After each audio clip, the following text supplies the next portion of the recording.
Hymns international meditation society কর্তৃক আয়োজিত আজকের এই প্রোগ্রামে যাদের জন্য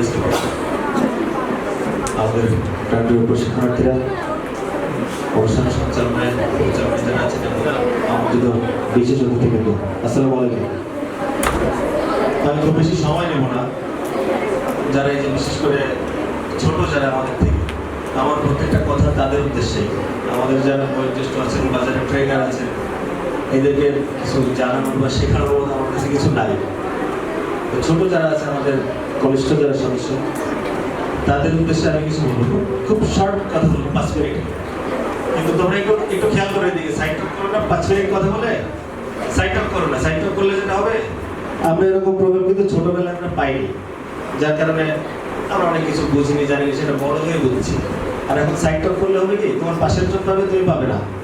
10 বছর পরে দেখবে যে পাশের জন একটা জায়গায় দাঁড়ায় আছে, তুমি সে জায়গায় দাঁড়াতেও পারবে না। প্রকৃতি খুব নিষ্ঠুর। এই জন্য 5 মিনিট কথা বলবো, একটু খেয়াল করে শোনো। হয়তো কাজে লাগতে পারে, হয়তো লাগবে না। কত কথা তো কাজে লাগে না শুনলে।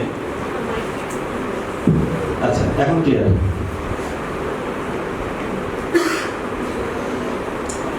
এখানে যে টপিকগুলো আলোচিত হয়েছে, আমি যেটা জানলাম যে পিতামাতার ভরণ পোষণ, সংবিধান, র্যাগিং বা ইফটিজিং, বাল্যবিবাহ, নারী নির্যাতন, এই সম্পর্কিত টপিকের উপরে আমাদের মিডিয়েটর তৈরির যে প্রোগ্রাম, এরকম তো বিষয়টা। এখন এই টপিকগুলোর উপরে, সংশ্লিষ্ট টপিকের উপরে নলেজ কিন্তু কম বেশি সবার আছে। যারা ছোট হয়তো তাদের একটু কম আছে, কিন্তু আছে। এই টপিকটা সম্পর্কে সবাই পরিচিত না। এখন এই টপিকের মধ্যে কি আছে, এটা নিয়ে সব চলছে। ওইখানে আমি নিশ্চয়ই ট্রেনারদের থেকে ভালো যাই না, এই জন্য আমি ওই টপিকের ভিতরে ঢুকবো না। আমি ঢুকবো টপিকটা ইমপ্লিমেন্ট করার জন্য কয়েকটা প্রয়োজনীয় জিনিস আমি তোমাদের একটু টিপস দেবো। প্রথমত, এই নলেজটা যে একজন নেবে, তার তো নেওয়ার মধ্যে একটা পজিটিভ মাইন্ডসেট থাকতে হবে, তাই না? এই নলেজটা তো সবাই জানে, বাল্যবিবাহ খারাপ, জানাটা কেউ আছে? তাহলে বাল্যবিবাহ প্রতিরোধের জন্য একজনকে যে উদ্বুদ্ধ করতে হবে, তার তো ওই যে রিয়েলাইজ করতে হবে, তাই না? আগে রিয়েলাইজ করতে হবে। এখন এই কথাটা কেন বলছি, আমি ছোট একটা জিনিস বলি।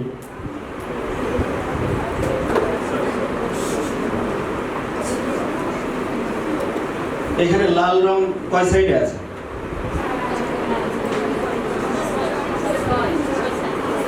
ওকে, আমার এক্সপেরিমেন্ট শেষ। কয় সাইডে? 5 সাইডে বা 6 সাইডে, যে কোনো এক সাইডে হবে। তো আমি বক্সটা যখন দেখাচ্ছিলাম, ওই লাল রং বাদে আর কোনো কিছু কি চোখে আসছে? এত বড় দেয়াল, দৃষ্টি সীমানার মধ্যে ছিল। দেয়ালের দিকে কেউ তাকাইছো? দেয়ালের দিকে কেউ তাকায় না। এই যে মাসুম ভাই বসে আছে, এত ভদ্র একটা লোক, তার মুখের সামনে এটা দেখালাম, তার ফেসের দিকে কেউ তাকাইছো? কেন? তোমার দৃষ্টি সীমানার মধ্যে ছিল, তো তাকাওনি কেন? কজ আমরা যে জিনিসটা দেখতে চাই, সেই জিনিসটা বাদে আমাদের দৃষ্টি সীমানার মধ্যে কোনো কিছুই আমাদের নজরে আসে না। বোঝা গেছে? সেই জিনিসটা আমাদের কোনো কিছু আমাদের নজরে আসে না। এই যে আমাদের সমাজ দিয়ে ব্যাখ্যা করি, বউ শাশুড়ির ঝগড়া হয় না, এরকম কোনো সংসার আছে? হয়তো ঝগড়া হয় না সব জায়গায়, কিন্তু মতের অমিল হয় না, যেহেতু দুইজন দুই জেনারেশনের। তো একজন আরেকজনের কি ভালো দিক দেখতে পারে? জেনারেলি পারে না। মূল বিষয় আছে মাইন্ডসেটের। যে মদ খায়, তাকে কেউ নতুন শহরে ছেড়ে দিবা, সে কিন্তু মদ কোন জায়গায় বিক্রি করে খুঁজে বের করবে। যে বই পড়ে, বিশ্ব সাহিত্য কেন্দ্রে যে গাড়ি আসতো না, ওই গাড়ি কবে কি বার আসে সে কিন্তু খুঁজে বের করবে। মূল বিষয় হচ্ছে মাইন্ডসেট। তো বাল্যবিবাহ খারাপ, সবাই জানে। বাল্যবিবাহ হইলে কি কি খারাপ বিষয় আসতে পারে, সেটা মানুষের মাইন্ডে একটু গেঁথে দিতে হবে। আর যখন তুমি একবার গেঁথে দিবা, তখন কিন্তু ওই জিনিসটা চেঞ্জ হবে না। মানুষের মস্তিষ্কের চরম একটা সুইট একটা বিষয় আছে। আমরা যখন কোনো কিছু শুনি, ওই কথাটা আমাদের মস্তিষ্কে ইমেজ আকারে দেখা দিই, ছবি আকারে। আর ছবির কোনো হ্যাঁ না হয় না। যেমন বলি, আমাদের প্রত্যেকের মা আছে না? আগামী 5 সেকেন্ড মায়ের মুখটা কেউ ভাববেন না। কারো মায়ের মুখ ভাবা যাবে না, তাই সে পৃথিবীর যে কোনো কিছু ভাবেন। 5 সেকেন্ড শেষ। তো এই 5 সেকেন্ডের ভিতরে মায়ের মুখ ছাড়া কারোর মুখে আর কারো ব্রেনে কিছু আসছে? আসতে পারে, ব্যতিক্রম থাকতে পারে, যন্ত্রেও যান্ত্রিক ত্রুটি থাকতে পারে। ঠিক আছে? তো জেনারেলি যদি বলি যে মায়ের মুখ ছাড়া অন্য কিছু ভাববে না, তাহলে ওই মুহূর্তে অন্য কিছু আসার সুযোগ নাই। কারণ এর মধ্যে একটা কথা হচ্ছে মায়ের মুখ। এই মায়ের মুখটা হচ্ছে ব্রেনে ইমেজ আকারে আসে, আর ইমেজের কোনো হ্যাঁ না হয় না। ঠিক আছে? তো বাল্য বিবাহটা যে খারাপ, কি কি দৃষ্টিকোণ থেকে খারাপ, এটা একদম ব্রেনে যদি গেঁথে দেওয়া, এটা ইমেজ আকারে গেঁথে যাবে, ইমেজের হ্যাঁ না হবে না, ওইভাবে প্রোগ্রামিং করা হয়ে যাবে। বোঝা গেছে? ছোট বাচ্চাদের মতো প্রোগ্রামিং করে দিতে হবে। ছোট বাচ্চারা কি কোনো কিছু জানে, বোঝে? ওদের যদি শেখানো হয় রাস্তার ডান পাশ দিয়ে সাইকেল চালাতে হবে, ওর ব্রেন ওইটাই গেঁথে যাবে না, ওইভাবে অ্যাক্ট করবে। আমি বুঝাইতে পারছি দৃষ্টিভঙ্গি পরিবর্তন বলতে কি বুঝাইতে চাইছি এক্স্যাক্টলি? সবার কাছে কি ক্লিয়ার? আমি এটাতে বোঝালাম কি আমাদের ব্রেন আমরা যেটা দেখতে চাই সেটাই ব্রেন দেখাবে। ঠিক আছে? আমি যদি ব্রেনে ধারণ করতে চাই যে মাসুম ভাই ভালো লোক, আমার ব্রেনে ওইটাই থাকবে, কারণ আমি ওইটাই দেখতে চাইছি। উনি যে খারাপ লোক আমি তো এটা দেখতে চাইনি, বা উনি যে 30 ফিট লম্বা একটা মানুষ আমি তো ওইটাও দেখতে চাইনি। আমি দেখতে চাইছি সে ভালো মানুষ, আমি ওইটুকুই দেখতে পারবো। এটা আমার ব্রেনের সিস্টেম, এর উপর আমার কোনো কর্তৃত্ব নেই। গড এইভাবে আমাকে প্রোগ্রাম করে ছেড়ে দিয়েছে। বুঝাইতে পারছি কি বলতে চাচ্ছি? কাজেই আশেপাশে অনেক কিছু থাকতে পারে, আমি ভালো জিনিসটা দেখবো আর এর বাইরে কিছু দেখবো না। এবং যারা মিডিয়াতে থাকবে বা থাকবা, তোমরা এই জিনিসটা এনশিওর করো, কারণ তুমি যে নলেজটা দিবো এই নলেজটা তো ভাই ওর কাছে আছে, আছে না? এই নলেজটা ওর কাছে আছে। এই যে বাল্য বিবাহ যে বাবা দিচ্ছে, আমরা ম্যাক্সিমাম ক্ষেত্রে দেখছি যে আমি দেখতেছি বাল্য বিবাহ হচ্ছে, আমি কিন্তু প্রতিহত করতে পারিনি। কেন পারিনি? আমি তখন ঝিনাইতে হই। একটা মেয়েটা দেখতে সুন্দর, এটা বাবার একটা টেনশন যে কবে কি হয় কি না হয়। সে আবার দরিদ্র, মেয়েটার ভরণ পোষণ করা তার জন্য একটা কষ্ট। আবার যে ছেলের সাথে গিয়েছে সেই ছেলেটাও ভালো, বয়স হচ্ছে 6 মাস বাকি আছে বিয়ের। আইনগতভাবে তো বিয়েটা হইতে দেওয়া উচিত না, কিন্তু লজিক্যালি এটা ঠেকানো যায়। অল্প কিছু এক্সেপশন বাদে বাকি সব বাল্য বিবাহ কিন্তু ক্ষতিকর। ঠিক আছে? এটা যে গার্জিয়ানটা শেখাবো সেই গার্জিয়ান জানে, কিন্তু তার মাথায় একটু প্রোগ্রামিং করে দিতে হবে, দিলে কি কি ক্ষতি। প্রোগ্রামিং যখন করে দেবে ওটা কিন্তু বংশ পরম্পরায় চলতে থাকবে, সেও শিখাইতে থাকবে। কাজে বোধটা, দৃষ্টিভঙ্গি চেঞ্জ করাটা তোমরা একটু শেখাবা। ওই নলেজটা দেওয়াটা সাফিসিয়েন্ট না, কারণ ওই নলেজটা হয়তো তোমার থেকে রুট লেভেলের একটা লোকের কম আছে, কিন্তু আছে। বুঝতে পারছি? যারা এই কথাগুলো শুনলে না, 10 বছর পরে যারা শুনছে তাদের সাথে মেলাবা, অনেক কিছু কিন্তু হিসাব মিলবে না। প্রকৃতি খুব নিষ্ঠুর। যারা কথা বলতে চাই সাইলেন্ট হয়ে যাও, নাহলে মানে বাইরে যে কথা বলো, তোমাদের কারণে আমাদের ডিস্টার্ব হচ্ছে। কারণ আমার এজ হচ্ছে 38। আমি প্রথম 7-8 বছর বুঝতাম না, পরে আমি 30 বছরে যেটা শিখছি সেটা 5 মিনিটে বলছি। তো কাজে যদি কথা বলে you are not fit and eligible for hearing this. I am sorry brother, বড় ভাই তো আমি তোমাদের প্রোগ্রামিং করে দিলাম, এবার বলে দিয়েছি ঠান্ডা হয়ে গেছে। এদের যে বয়স, আমি নিশ্চয়ই কাউকে রুম থেকে বের করে দেবো না। জাস্ট এই জিনিসটাই বলতে চাচ্ছি, কথা বলা খারাপ এটা ও জানে, কিন্তু আলাদা করে মাথায় একটু প্রোগ্রামিং করে দিতে হবে। 2 সেকেন্ডে প্রোগ্রামিংটা বুঝে দিলাম কিভাবে করবা। তোমরা তো মিডিয়াটা নিজেদের মতো করে করবে। সেকেন্ড আসতেছি, এই যে আমরা একটা পরিবর্তনের স্বপ্ন দেখি, পরিবর্তন কিন্তু অনেক বড় বিষয়। আমরা সিনেমায় দেখি কি একজন নায়ক পুরো সিস্টেম চেঞ্জ করে দেয়, বাস্তব জগৎ কোনো সিনেমা না। এই যে একটা দেশে বড় বড় প্রজেক্ট আসে, তার আগে কি করে পাইলট প্রজেক্ট করে। পাইলট প্রজেক্ট কেন করে? ছোট পরিসরে জিনিসটা এক্সপেরিমেন্ট করে দেখে, জিনিসটা কতটুকু ফলাফল আনবে, তাই না? আমরা যে পরিবর্তনের কথা বলি, আমার মনে হয় যে সব থেকে ছোট ছোট ভাবে যদি পরিবর্তনটা করা যায় সেটা ফলপ্রসূ হবে। সব থেকে ছোট ছোট ভাবে কি, ভাই তোমার পাশের বাড়ির লোকের দায়িত্ব নেওয়ার দরকার নাই, নিজের বাড়ির দায়িত্বটাও তুমি নাও। সব স্টুডেন্ট কোনো না কোনো ফ্যামিলি থেকে আসছে, 5টা ফ্যামিলি মেনটেন করা তার জন্য কঠিন বুদ্ধি। সহজ কোনো সহজ না, 5টা ফ্যামিলি মেনটেন করা তার জন্য কঠিন। কিন্তু সে মেয়ে বা ছেলে ছোট, ওই যে আমাদের একটু আমাদের যে বোন বলবো যে আমার তো ছোট, আমাদের কথা শুনবে না, তোমার বাবা তোমার কথা শুনবে না, এই সাধ্য তার আছে। কিন্তু ঘাড়ের উপর চড়ে বসবো যে শোনাই লাগে, কারণ জন্মসূত্রে তোমার বাবার উপর তোমার একটা অধিকার আছে। তুমি ওই অধিকারটাই প্রয়োগ করো না কেন? তোমার বান্ধবী সময়ের বাসায় কি হচ্ছে তোমার দেখার দরকার নেই। তুমি শুধুমাত্র তোমার নিজের পরিবারটা ঠিক করো। এবং আমার এই কথাটা কিন্তু পরীক্ষিত। 2018 সালে সম্ভবত সড়ক পরিবহন অসঙ্গতি নিয়ে যে আন্দোলন করলো না স্টুডেন্টরা, তা আমি আমার এই কথাটা একটা স্ট্যাটাস দিয়েছিলাম। আমার পরিবারের লাগে আমি ফেসবুকে কখনো কিছু শেয়ার করি। তো এই স্ট্যাটাসটা দিয়ে আমি ঘুমাই গেছি, সন্ধ্যায় উঠে শুনি যে 55,000 না কত শেয়ার হয়েছে, ভাইরাল হয়েছে। আমি তাড়াতাড়ি ডিলিট করে দিলাম। সবে একটা সরকারি চাকরিতে ঢুকছি, আর ওইখানে অনেক কিছু লেখা ছিল যেগুলো হয়তো অনেকের কাছে খারাপ লাগতে পারে, তো ডিলিট করে দিলাম। তো যে কথাটা 55,000 শেয়ার হয়েছে একটা বেলার মধ্যে, অবশ্যই সেই কথার একটা গ্র্যাভিটি আছে। খুব ছোট পরিসরে 2 লাইনে যদি বলি, তোমার পুরো সমাজ চেঞ্জ করার দরকার নাই।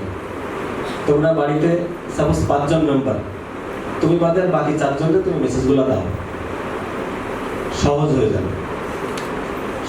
পাশের বাড়ির কাকাকে আমার কথা শুনবে, কিন্তু আমার বাবা তো আমার কথা শুনবে না। বুঝাইতে পারছি কি বলতে যাচ্ছি? পুরো সমাজ যখন তুমি পরিবর্তন করতে যাবো, একটা জিনিসটা না হবে না। তখন তুমি 10টা কথা বলবা, 10টা কথা বললে চলে আসবে, হলো না? কোনো একটা কাজ পারফেক্টলি ডান হয় কখন? আমি একটা কাজের প্ল্যান করব, কাজটা যখন পরিচালনা হচ্ছে তখন আমি তদারকি করব, কাজটা যখন শেষ হয়ে যাচ্ছে তখন আমি বুঝে নেব। কিন্তু তুমি যখন একটা স্পিচ দিবা, শুধুমাত্র কিন্তু স্পিচটাই দিলে, সঞ্চালনের সময় ছিলে, তুমি সঞ্চালনের সময় ছিলে, কাজটা যখন শেষ হয়েছে ওই সময় ছিলে না। কিন্তু যখন তোমার পরিবারে তুমি কাজটা করবা, প্ল্যানিংও করতে পারবা, সঞ্চালনের সময়ও থাকতে পারবা, কাজটা যখন শেষ হবে ফলাফল বুঝে নিতে পারবে। তো ছোট পরিসরে প্ল্যানিং আর বড় পরিসরে প্ল্যানিং কি বুঝাইতে পারছি? ভাই সোসাইটি সামলাইতে গেলে তুমি পারবা না, নিজের পরিবার সামলাতে।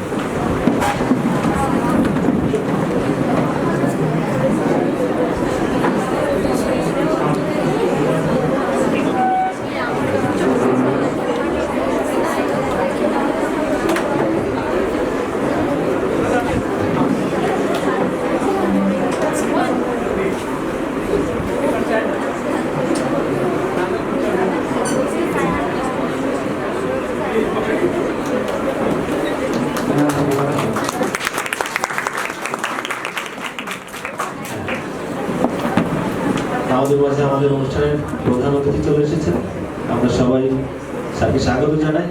স্যার, আমি আমার বক্তব্যের একেবারে শেষ পর্যায়ে আছি। আচ্ছা, আমি লাস্ট আরেকটা টপিক বলে আমার কথাটা শেষ করবো। তাহলে কি হলো? সামাজিক পরিবর্তন থেকে পারিবারিক পরিবর্তন অনেক বেশি জরুরি, ইফেক্টিভ হবে বেশি। লাস্টে যে আমাদের বক্তব্য নাম কি ভাই? সাইফা একটা কথা বলছিল যে তার কথা তো কেউ শুনবে না, সে তো ছোট, ঠিক আছে না? তো মানুষের যদি স্বপ্ন থাকে, আজ পূরণ হচ্ছে না, কাল পরশু হবে, তো হবে। তুমি যদি লেগে থাকো, পরিবর্তন হবে, হইতে বাধ্য। যেমন সাইফাসকে ছোট, আমাদের খুলনার যে ডিসি সাহেব, উনি একজন লেডি অফিসার না? আমরা সারা জেলার সবাই তো তার কথা শুনি। কেন শুনি? বাস্তব জগতের খেলাটা বেশি শক্তি, ওটা ব্রেনের। এই যে সাইফা, যদি আজকের থেকে তুমি দৃঢ় করতে হয়, তোমার থেকে আমার শক্তি বেশি না? আগামী 10 বছর তুমি জিম করলা, আমি করলাম না। তুমি লেডি কি জেন্টস ওটা ম্যাটার করবে? আমি কি তোমার সাথে পাঞ্জা খেলে পারবো? That is the point. তুমি আজকের থেকে অধ্যবসায়ী হও, নিজের ভিতর পটেনশিয়ালিটিগুলো খুঁজে বের করো। একসময় সিনারিও চেঞ্জ হয়ে যাবে। আমার বাড়িতে একসময় ডাকাত দল ডাকাত করে যাওয়ার সময় বলে গেছিল যে আমার আর আমার ছোট ভাই মাথা কেটে ফুটবল খেলবে পরের বার আসলে। সেই পরের বার না, এতদিন যেহেতু হয় নাই, এখন কেন ডাকাত আসবে? জামানা বদলে গেছে। চাই না, তুমি নিজেরা ডেভেলপ করো না ভাই, তোমাকে ঠেলে ফেলবে কে বলো তো? কে? তুমি যদি অধ্যবসায়, এই যে আমাদের প্রধান অতিথি মহোদয় 5-6 বছর আগে ওনার একটা মিছিল করতে যে অনেক প্রকার নেগোসিয়েশন করতে হয়েছে। আই ক্যান রিমাইন্ড, আমি ওই সময় সদরের এসেছিলাম, তার সাথে আমার সেভারেল টাইমস কথা হয়েছে। একটা মিছিল করতে গিয়ে আমাদের কিছু রেস্ট্রিকশন থাকে, তাদেরও রেস্ট্রিকশন থাকে। ওনার কি এখন মিছিল করার জন্য কারণ পরামর্শ লাগে? উনি রাজপথ ছেড়ে চলে গেলে এই দিনটা দেখতে পারতেন। কাজেই তোমার লেগে থাকতে হবে সময় কবে আসবে। উনিও বিলম্ব করতেন যে সময় এক সময় আসবে, কিন্তু সেটা যে এই সময়ই হয়তো তিনি সেটাও নিজেও জানতেন। Sir am I right sir? আমরা যেটা করতে পারি লেগে থাকতে। 5 আগস্টের পরে এই যে আমরা যারা এখন ফিল্ডে আছি, অবশ্যই আমরা অথেন্টিক পুলিশিং করেছি বলেই ফিল্ডে আছি, তাহলে তো আমাদের বিরুদ্ধে অনেকেরই অনেক অভিযোগ থাকতো। আমাদের পুলিশের কি দুঃসময় চলে গেছে? আমরা কিন্তু এখনো কোমর সোজা করে দাঁড়াতে পারি। আমরা কি ফিল্ড ছেড়ে চলে গেছি? Nice to welcome. অনেকটা রিকভারি হয়ে গেছে, পাবলিকের সাথে পুলিশের অনেক কমিউনিকেশন ইজি হয়ে গেছে। আর তুমি যদি মনে করো যে তুমি উইক, তাহলে তুমি উইক। আর তুমি যদি মনে করো যে তুমি স্ট্রং, তাহলে তুমি স্ট্রং। অ্যাজ ফর এক্সাম্পল, আমাদের যখন কোনো জায়গায় কোনো ক্ল্যাশ হয়, আমার সাপোজ 100 ফোর্স এখানে আছে, কিন্তু আমি যাওয়ার পরে সিনারিও চেঞ্জ হয়ে যাচ্ছে, 100 জনের থেকে আমারটাই শক্তি বেশি, কারণ আমি মনে করতেছি আমার থেকে শক্তি, আমার শক্তি বেশি। চমৎকার একটা কথা বলবো, সেই কথা বলে আমি শেষ করে ফেলবো ডিসকাশন। আগে যদি কোনো কথা মিস করে যাও, এটা খেয়াল করে শুনবো, এটা হয়তো তোমার জীবন বদলে দিতে পারে। বনের সব থেকে চালাক পশু কে? শিয়াল। সব থেকে লম্বা? জিরাফ। সব থেকে শক্তিশালী? হাতি। হাতে কাঁসার দিলে সিংহ বাঁচবে? তাহলে বনের রাজা সিংহ কেন? টোটাল বিষয় হচ্ছে একটা মাইন্ডসেটের। টোটাল বিষয় হচ্ছে একটা মাইন্ডসেট। সিংহ মনে করে যে আমি রাজা, তাই আমি রাজা।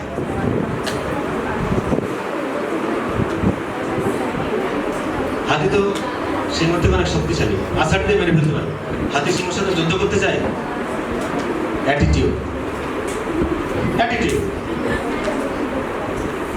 যে কোনো ক্ষেত্রে তুমি অ্যাপ্লাই করতে পারো, যে কোনো ক্ষেত্রে। এই যে নারীদের নিয়ে আজকে প্রোগ্রাম এখানে, দেখবে যে বেশি টোনের শিকার হয় যে মেয়েরা কিন্তু অ্যাক্সেস দেয় ছেলেদের। আমরা তো এই সোসাইটিতে বসবাস করছি, মানে উটকো ফ্রেন্ড আমাদের সার্কেলও ছিল। আর যে মেয়েটা অ্যাক্সেস দেয় না, তার পিছনে কিন্তু সহজে লাগতে যায়। Am I right? তুমি নিজেকে কিভাবে পরিচালিত করো? তুমি যদি মনে করো আমি সিংহ, ভাই তাহলে তুমি সিংহ। বোঝা গেছে? জীবনের উপরে আমার জন্ম হয়েছে যশোরের জেলে পাড়ায়। এটা জেলে পাড়ায় আমার জন্ম হয়েছে। ডাকাত যেদিন এক্সপ্লয়েট করছে, আমার খারাপ লাগছে, কিন্তু আমি মাইন্ডে ওদের করি নাই। ঠিক আছে, তুমি করলে আমি ওয়েট করো। আমার এই সাইকোলজির কারণে জীবনে চলার পথে আস্তে আস্তে করে পুলিশে চলে আসছে। আমি যদি সবকিছু মেনে নিতাম, আমি ওইখানেই থাকতাম। আর আমি আজকে চাইতে ডাকাত আসুক। তার কাছে দেশেও বুঝতে পারছে, আমার কাছে ব্রাজিলিয়ান তর আসছে অটোমেটিক। একবার লোড করলে আমি হচ্ছে 17টা ফাইল করতে হবে, আর তার প্রত্যেকবার লোড করতে হবে। মাঝখানে 2 যোগ সময় চলে গেছে। আমি শুধু অ্যাটেন্টিভ ছিলাম। আমি তার থেকে অনেক দুর্বল ছিলাম না, আর এখন সে কি আমার থেকে অনেক দুর্বল?